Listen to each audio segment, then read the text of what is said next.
Вот так вот выглядит на автомобиле.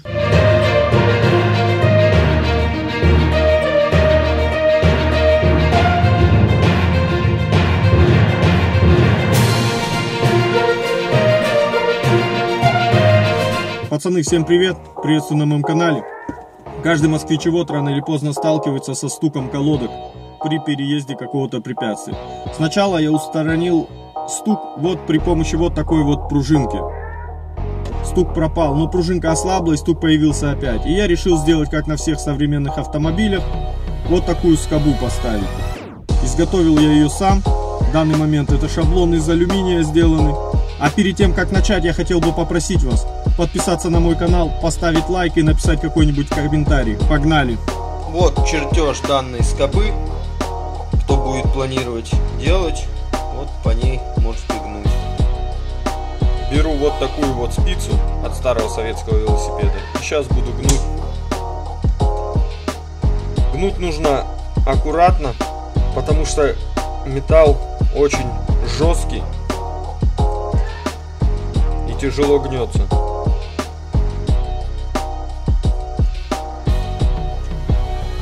Назад уже не разогнешь, потому что сломается.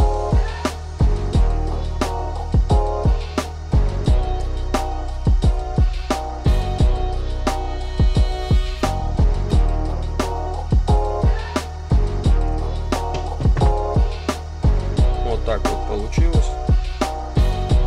Сейчас в противоположную сторону. Все делается по шаблону. Шаблон был первый сделан из алюминия.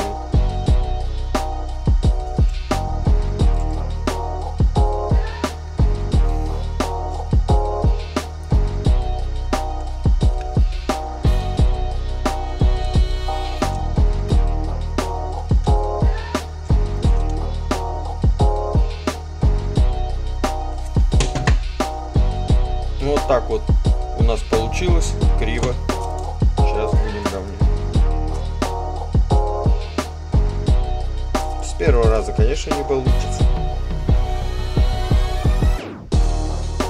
Поэтому, ребятки, если будете брать, то берите побольше спиц, потому что с первого раза не получается. Примеряем к суппорту.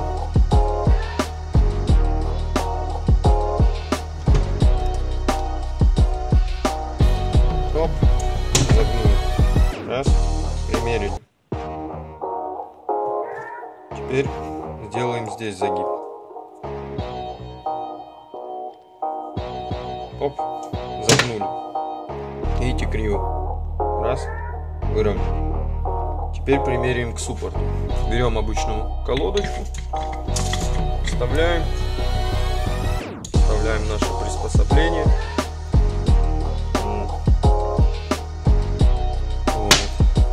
Не лезет. Бывает и такое, что не лезет.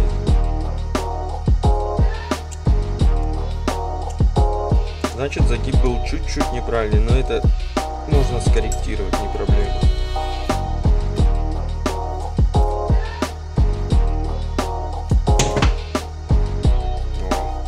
Вот. Берем наши шплинты, колодочка, вставляем первый шплинт. Раз. Теперь вот тут, смотрите, видите, уже сопротивление создает. Вот. Теперь она будет выпадать. Вот туда. Теперь прижимаем ее кверху и загинаем вот так. Раз. И другую сторону также. Теперь надо снять. Снимаем. И загинаем уже плоскогубцем.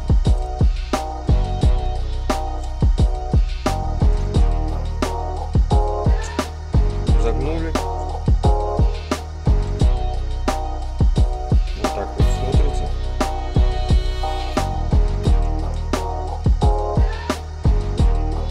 Теперь нам нужно загнуть в противоположную сторону. Раз. И также эту сторону.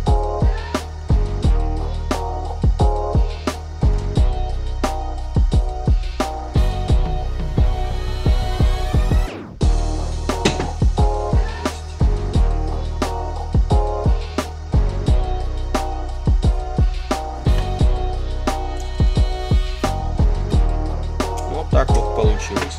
Эти концы отрежутся, эти концы тоже отрежутся. Перед тем, как изготовить, видите, сколько спиц я поломал.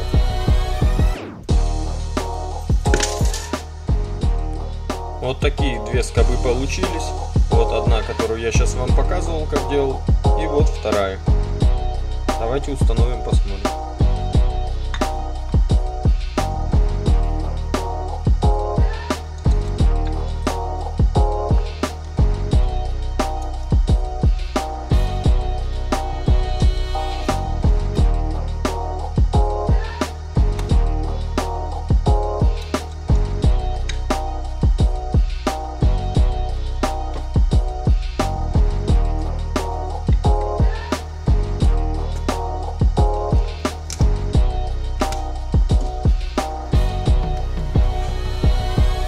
Так вот они будут стоять.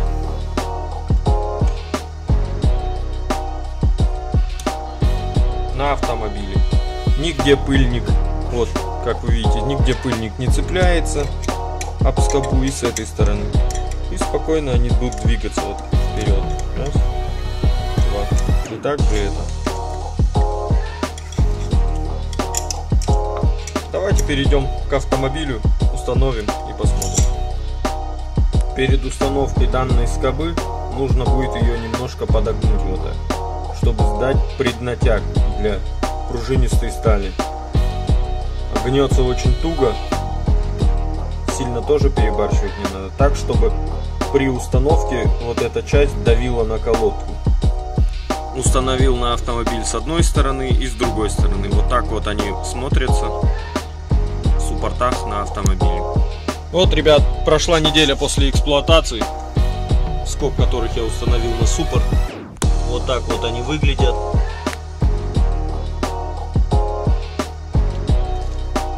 Колесо при вращении нормально крутится, свободно. Изменения в работе тормозной системы я не заметил. На ямах пропал стук колодок. Проезжая лежачий полицейский, стука колодок тоже не наблюдается. Если будут какие-то изменения в работе, я напишу в комментарии под этим видео и закреплю его. Ребятки, если данное видео хотя бы чуть-чуть было вам полезное, поставьте лайк, это очень помогает развивать канал. Всем пока!